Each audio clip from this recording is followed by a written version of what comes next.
Hello everyone, this is Just a Teenage Railfan Productions here. Today we will be talking about why I hate the RJ Corman. And before people start trying to murder me again, been there, done that, let me explain myself. I don't hate RJ Corman as a whole, I hate one specific entity, or technically two entities. Specifically the Nashville and Eastern / Nashville and Western. Before we get into why, though, we need to get into a little bit of the history of the Nashville Eastern / Western. The Nashville Eastern is a subsidiary of the Nashville Western, which, by turn, is a subsidiary of R.J. Corman. The Nashville and Eastern was founded in 1986 and operated until about 2023. The railroad was formed to reestablish, I can English, I swear, freight service from Nashville to LeBron and points east. They serve large sand mining corporations. They also interchange with the Tennessee Central Railroad Museum and the Tennessee Central Railway. They also, in 2006, started commuter rail operations with a partner called WeGo Star, or otherwise known as Music City Star up until recently. The Nashville Western, however, is a completely different story. The Nashville and Western Railroad was a subsidiary of the Nashville Eastern, and it is a transportation company, specifically a railroad, that specializes in providing freight, just like most freight railroads. They started up operations in the year 2000, along as a subsidiary.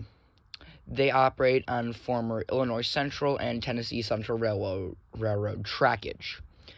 When they first started up, they had a pretty normal roster for a starting up, freight railroad. They started up with U-23Bs and B-23-7s. This, however, would change in the late 2010s when they acquired a number of former CSX and BNSF B-40-8s and B-40-8Ws, with the B-40-8s going mostly to Nashville and Western, while the rest ended up on the eastern side. 3 of them, specifically numbered 5938, 5940, and 8585, all were acquired and painted up in a YN3 patch-out livery-ish, with 8585 later going into the R.J. Corman paint scheme. However, if you remember earlier, I mentioned the B-23-7s, which is why we are here. Back in around 2016, 2015-ish, I was in Nashville for a school project along with my cousin. While we were there, I happened to stumble across 3 locomotives. These were downtown because we were going to this antique store because it was like an old machine shop thing that my dad was really interested in. And we happened upon them, and I, of course, was super excited. These locomotives were 3 B-23-7s, 2 of them in Santa Fe colors, and 1 of them in Conrail blue.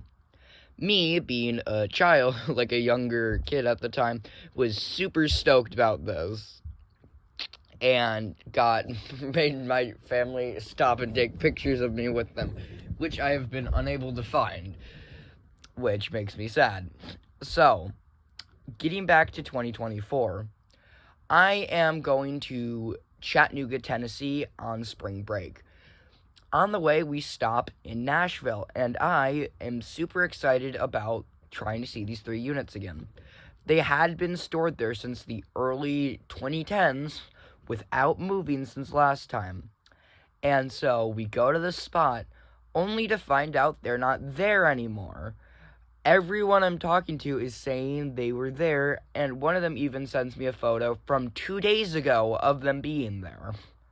So we look around and stumble to find out that less than 24 hours before I returned to Nashville, all 3 units, 3177, 4219, and 4295, were scrapped on site after being abandoned for about 15 years.